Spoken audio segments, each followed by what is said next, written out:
शेतकऱ्यांसाठी आजच्या सर्वात मोठ्या टॉप आणि ठळक बातम्या आपण या ठिकाणी पाहतोय. पहिलीच बातमी आता यवतमाळमधून लाखांचा विमा मिळवणारे सर्वाधिक शेतकरी यवतमाळचे. पुढली मोठी बातमी येत आहे साताऱ्यामधून. सातारा जिल्ह्यात 6,000 हेक्टरवर रब्बी कांदा. पुढली मोठी बातमी येत आहे कांद्याचे अनुदान 9 महिन्यानंतरही रखडलेलेच.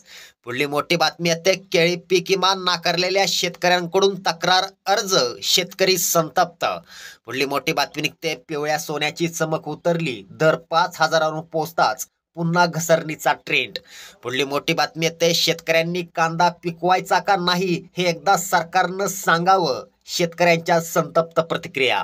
पुढली मोठी बातमी येते दुधासाठी लिटरला 5 रुपये अनुदान द्या, शेतकऱ्यांची मागणी. पुढली मोठी बातमी येते नमो शेतकरी योजनेचा लाभ न मिळण्यात बँक खात्याचा अडथळा. पुढली मोठी बातमी निघते केंद्रीय पाहणी पथकाची दुष्काळ पाहणी, 2600 कोटींची मदत. शेतकऱ्यांसाठी या होत्या सर्वात मोठ्या टॉप आणि ठळक बातम्या. व्हिडिओ आवडला तर नक्की शेअर करा.